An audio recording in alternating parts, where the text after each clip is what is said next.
भैया, तुम मेरी बात मान लो और आज खाने की मेज पर जब बैठो तो मम्मी पापा को सारी बातें साफ साफ बता दो। आखिर कब तक यूं परेशान बैठे रहोगे? बच्चों की आपस में फुसफुसाने की बातें कानों में पड़ी तो मैं रुक गई। ऐसी कौन सी गलती रोहन से हुई है जो वह हमसे छिपा रहा है और उसका छोटा भाई उसे सलाह दे रहा है?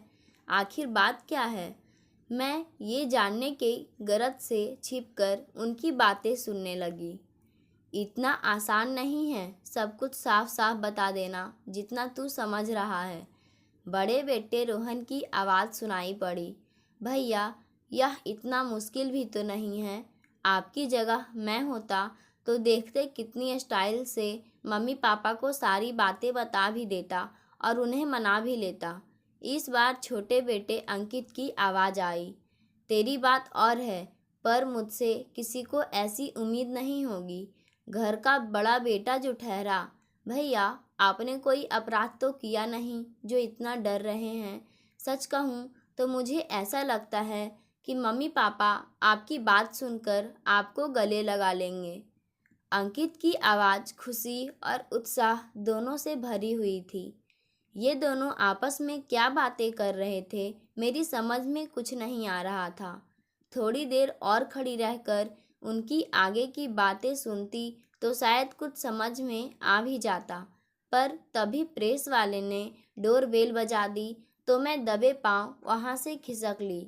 बच्चों की आधी अधूरी बातें सुनने के बाद तो मेरे किसी काम में मन ही नहीं लगा।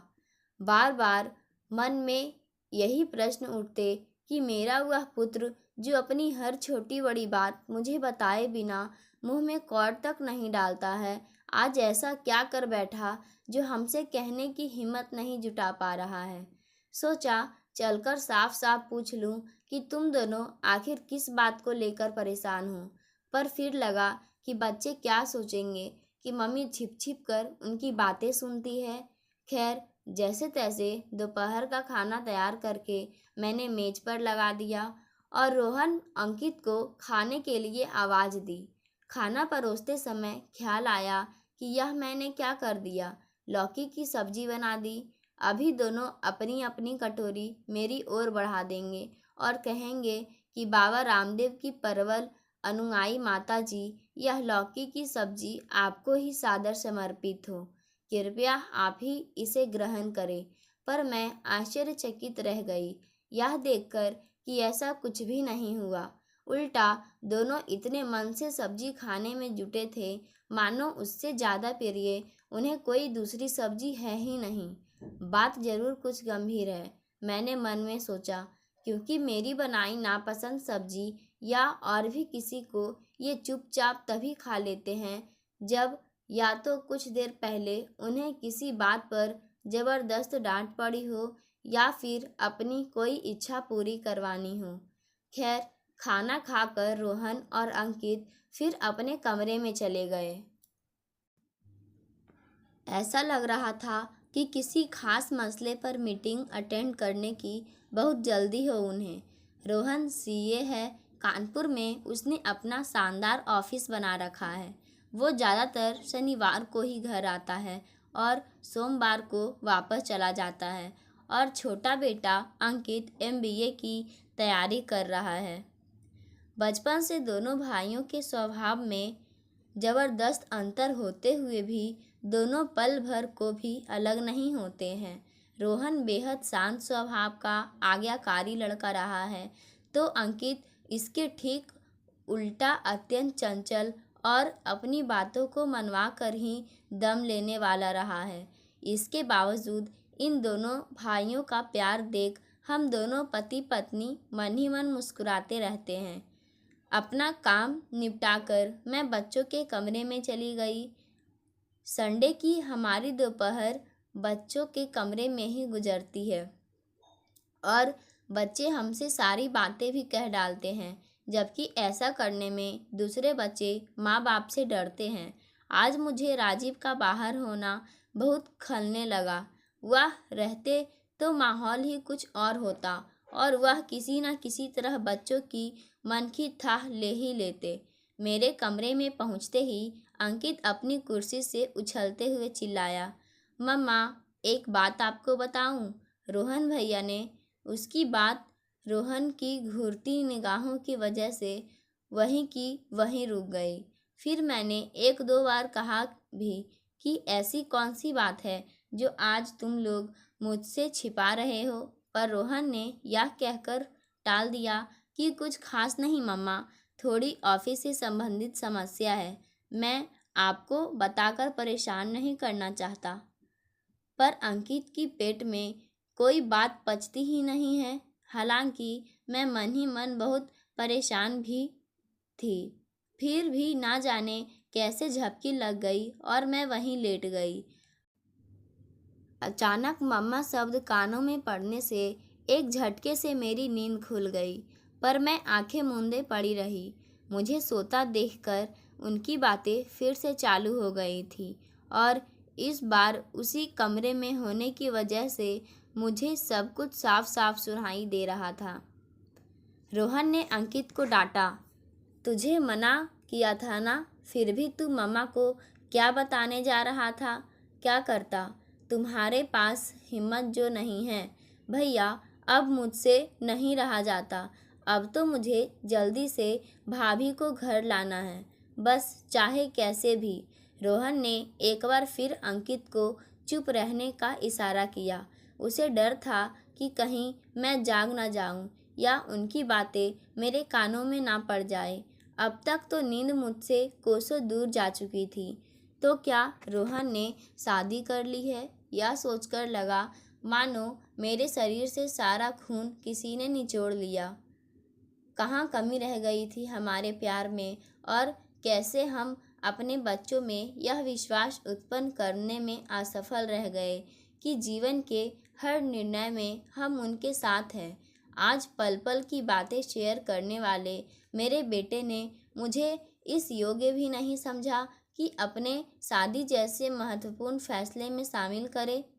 शामिल करना तो दूर, उसने तो बताने तक भी ज़रूरत नहीं समझी। मेरे व्यथित और तड़पते दिल से एक आवाज़ निकली, रोहन, सिर्फ एक बार कहकर तो देखा होता बेटे तुमने। फिर देखते कैसे मैं तुम्हारी पसंद को अपनी अरमानों का जोड़ा पहनाकर इस घर में लाती। पर तुमने तो मुझे जीते जी मार डाला।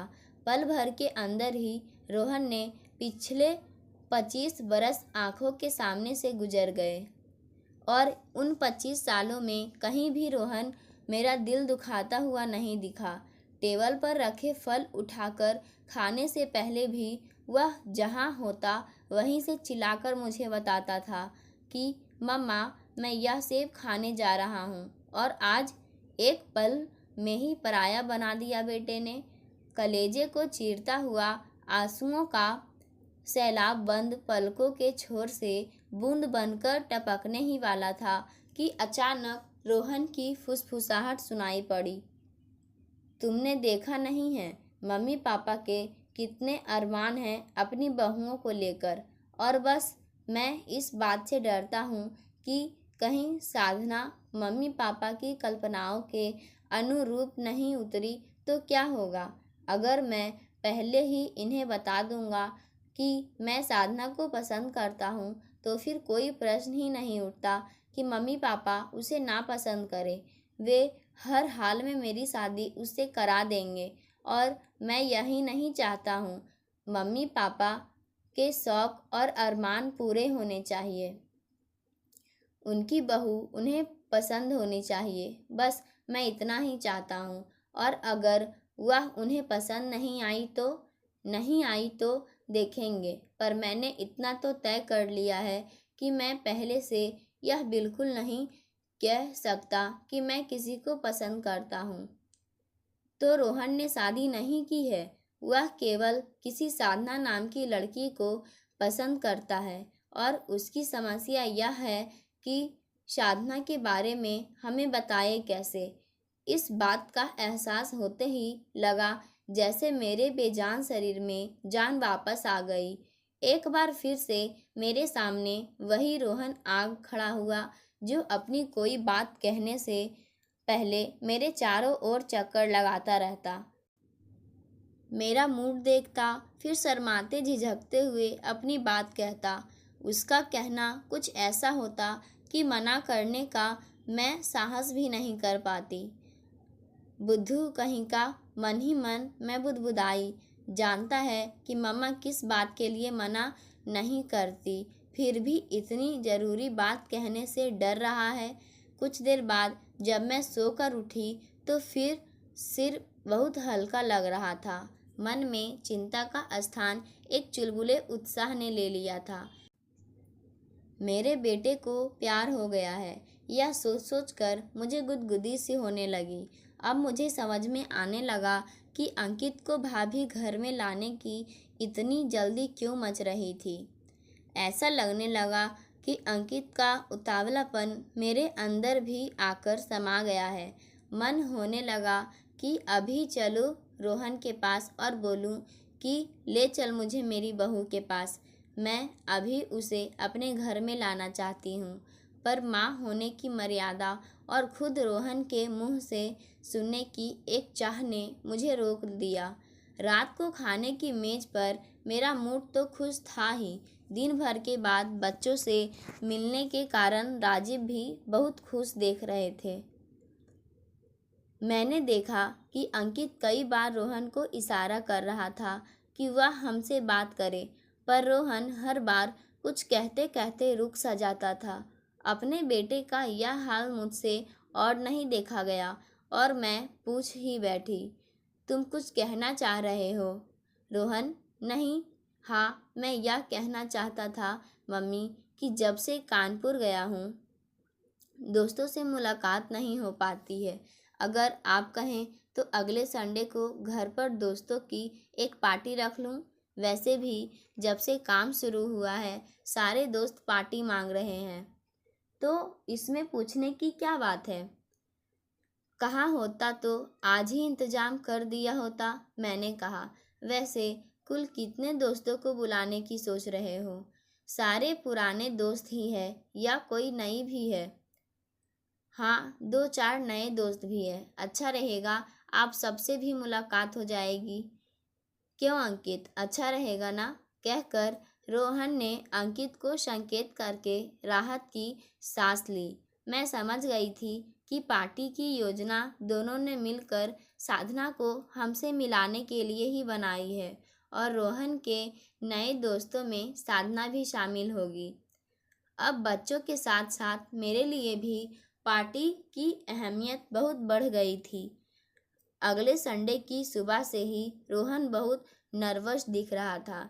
कई बार मन में आया कि उसे पास बुलाकर बता दूं कि वह सारी चिंता छोड़ दे, क्योंकि हमें सब कुछ मालूम हो चुका है और साधना जैसी भी होगी मुझे पसंद होगी। पर एक बार फिर रोहन ने भविष्य को लेकर आशंकित मेरे मन ने मुझे चुप करा दिया कि कहीं साधना रोहन के योग्य ना निकली तो। जब तक बात सामने नहीं आई है तब तक तो ठीक है, उसके बारे में कुछ भी राय दे सकती हूँ, पर अगर एक बार सामने बात हो गई तो रोहन का दिल टूट जाएगा। 4 बजते बजते रोहन के दोस्त एक एक करके आने लगे। सच कहूँ तो उस समय मैं खुद काफ़ी नर्वस होने लगी थी कि आने वालों में साधना नाम की लड़की मालूम कैसी होगी। सचमुच वह मेरे रोहन के लायक होगी या नहीं। उधर मेरी भावनाओं की राजीव अच्छी तरह समझ रहे थे और आंखों के इशारे से मुझे धैर्य रखने को कह रहे थे। हमें देखकर आश्चर्य हो रहा था कि सदैव हंगामा करते रहने वाला अंकित भी बिल्कुल शांति से मेरी मदद में लगा था और बीच बीच में जाकर रोहन की बगल में कुछ इस अंदाज से खड़ा होता मानो उससे कह रहा हो, भैया दुखी ना हो, मैं तुम्हारे साथ हूँ। ठीक 4:30 बजे साधना ने अपनी एक सहेली के साथ ड्राइंग रूम में प्रवेश किया। उसके घुसते ही रोहन की नज़रें अंकित से और मेरी नज़रें इनसे जा टकराई। रोहन अपनी जगह से उठ खड़ा हुआ और उन्हें हमारे पास लाकर उनसे हमारा परिचय करवाया। साधना, यह मेरे मम्मी पापा है और मम्मी पापा, यह मेरी नई दोस्त साधना और यह साधना की दोस्त मालविका है। ये दोनों एमसीए कर रही है। पिछले 7 महीने से हमारी दोस्ती है, पर आप लोगों से मुलाकात ना करवा सका था। हमने महसूस किया कि साधना ने हमारे परिचय के दौरान पूरे कमरे को शोर थम गया था। इसका मतलब था कि रोहन के सारे दोस्तों को पहले से साधना के बारे में मालूम था। सच है, प्यार एक ऐसा मामला है जिसके बारे में बच्चों के माँ बाप को ही सबसे बाद में पता चलता है। बच्चे अपना यह राज दूसरों से तो खुलकर शेयर कर लेते हैं, पर अपनों से बताने की हिम्मत नहीं जुटा पाते हैं। साधना को देख लेने और उससे बातचीत कर लेने के बाद मेरे मन में उसे बहू बना लेने का फैसला पूर्णतया पक्का हो गया। रोहन साधना के साथ बातें कर रहा था, पर उससे ज़्यादा अंकित उसका ख्याल रख रहा था। पार्टी लगभग समाप्ति की ओर अग्रसर थी। यूँ तो हमारा फैसला पक्का हो चुका था, पर फिर भी मैंने एक बार साधना को चेक करने की कोशिश की कि शादी के बाद घर गृहस्थी संभालने में उसे कुछ गुण है या नहीं। मेरा मानना है कि लड़की कितने ही उच्च पद पर आसीन क्यों न हो, पर घर परिवार को उसके मार्गदर्शन की आवश्यकता सदैव एक बच्चे की तरह होती है। वह चूल्हे चौके में अपना दिन भले ही ना गुजारे, पर चौके में क्या कैसे होता है, इसकी जानकारी उसे अवश्य होनी चाहिए, ताकि वह अच्छा बनाकर खिलाने का वक्त ना रखते हुए भी कम से कम अच्छा बनवाने का हुनर तो अवश्य रख सकती हो। मैं शादी से पहले घर गृहस्थी में निपुण होना आवश्यक नहीं मानती, पर उसका काखागा मालूम रहने पर ही उस जिम्मेदारी को निभा पाने की विश्वसनीयता होती है। बहुत से रिश्तों को इन्हीं बुनियादी जिम्मेदारियों के अभाव में बिखरते देखा था मैंने।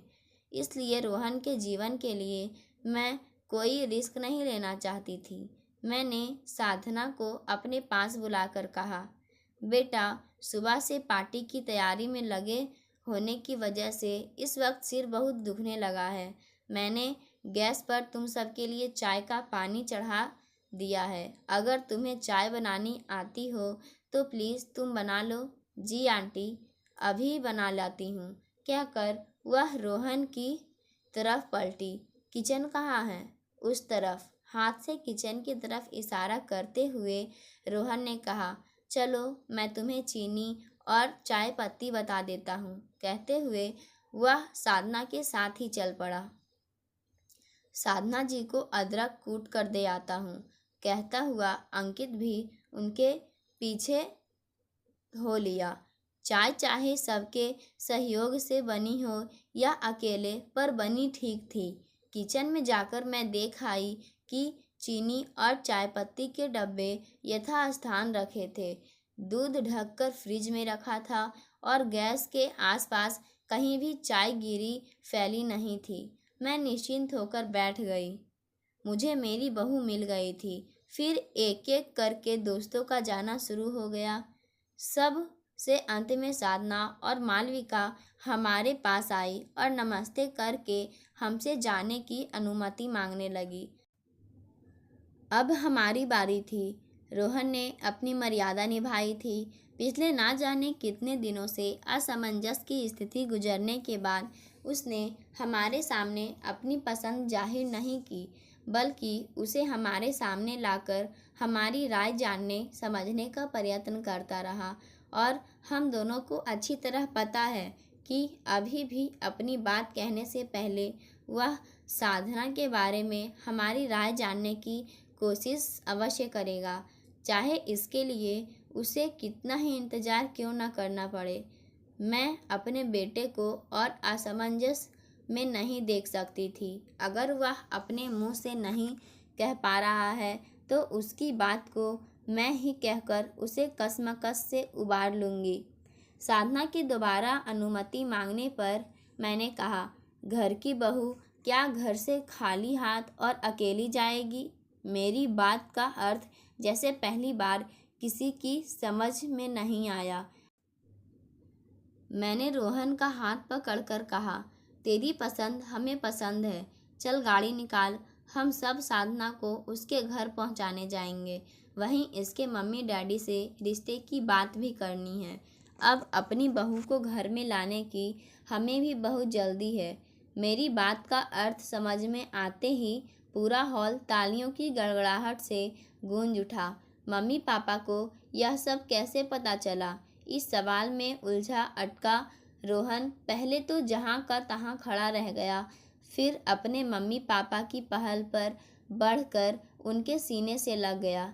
इन सब बातों में समय गवाए बिना अंकित गैरेज से गाड़ी निकालकर जोर जोर से हॉर्न बजाने लगा।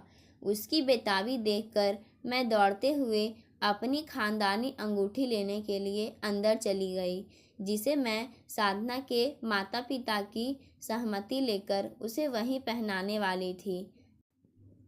पाठकों, आज की कहानी आप सबको कैसी लगी हमें कमेंट के माध्यम से ज़रूर बताएं। धन्यवाद।